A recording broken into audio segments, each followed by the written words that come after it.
c'est mon nichoir, c'est ma création. Il y a mon coup de patte, il y a mon coup de scie, il y a c'est mon nichoir. Voilà. Après, ça peut être la forme des tuiles. Il y en a qui vont vous mettre un morceau comme là, un morceau de caoutchouc dessus.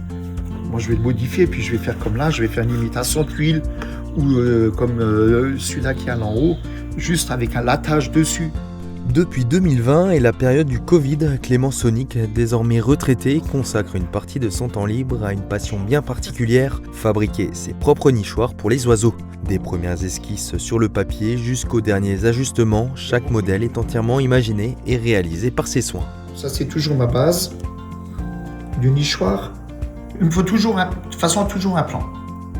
Je commence toujours par un plan, par une base. Et la plupart du temps, je travaille qu'avec des chutes, des morceaux de planche, des morceaux de palette. Donc, il faut que je découpe après toutes mes lamelles de bois. Ça, c'était un décor sur le mangeoire dehors. C'était un décor en relief. Et ça, c'est des nichoirs traditionnels. C'est la taille réelle dans laquelle je vais le fabriquer. Une fois les plans finalisés, direction son atelier. C'est ici que les idées prennent forme, entre outils, bois de récupération et beaucoup de patience. Voici mon coin de bricolage. J'ai les pièces que j'ai déjà prédécoupées du fameux hibou. Donc après ça se monte là-dessus, vous voyez, comme ça. Tac.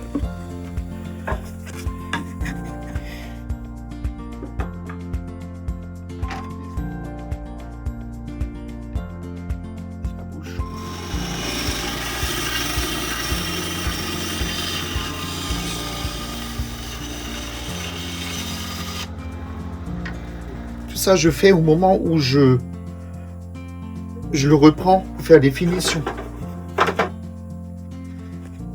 Donc ça, c'est le boulot après, le boulot d'ajustage à faire. Là. Oui.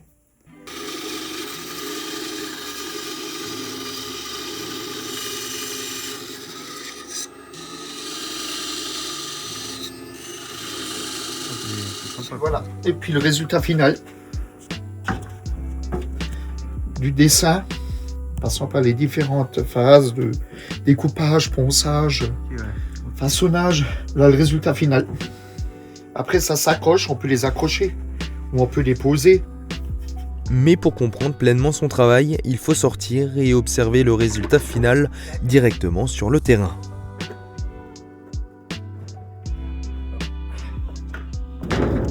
Faut le nettoyer. Décidément. Allez, tac.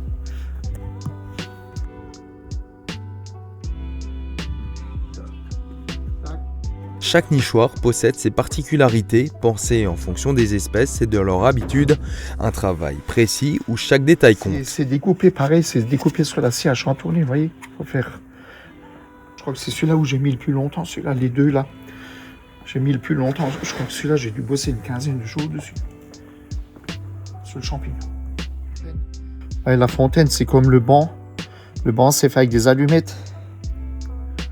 Je colle ça avec des allumettes. Bon, et comme dit, tout ça, à chaque fois, ça s'est découpé sur le visuel de devant qui joue.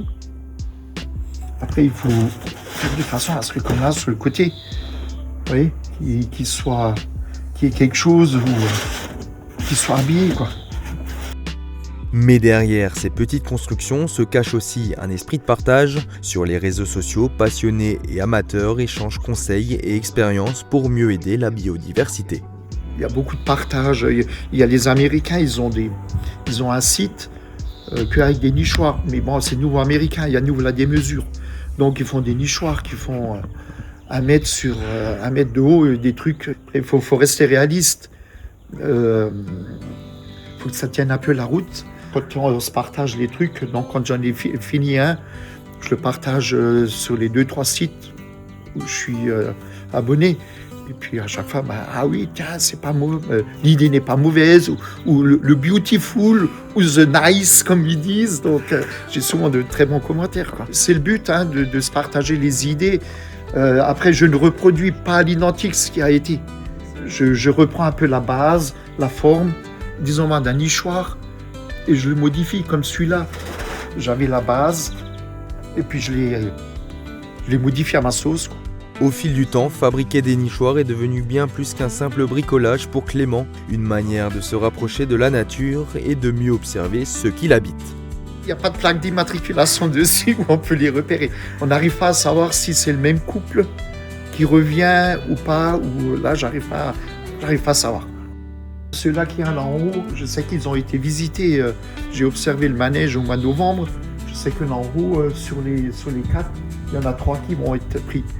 C'est étonnant des fois ce qu'on retrouve dans les nichoirs avec la matière dont ils font le nid. C'était que des restes de tissu, de mousse. Il n'y avait que ça dedans. Et lorsque le dernier coup de vis est donné, reste toujours la même satisfaction, celle d'avoir créé un refuge prêt à accueillir une nouvelle vie. Je suis content. Donc, je le montre à ma femme, ce qu'elle en pense. Déjà, les plans, quand je fais des plans, je demande déjà à ma femme ce qu'elle en pense. Donc, elle me donne son avis, donc je modifie ou je laisse tel quel, ou je les envoie à mes enfants, les photos du plan. Je leur demande ce qu'ils en pensent, s'il faut que je modifie, puis voilà. Et donc, elle montre les photos, et puis donc, une petite fierté, quoi. Puis bon, après, comme dit, c'est le plaisir de faire, et puis une fois que le résultat est là, dire j'ai quand même fait quelque chose de chouette, c'est quand même sympa, ça me plaît. On aide un petit peu la nature à faire quelque chose.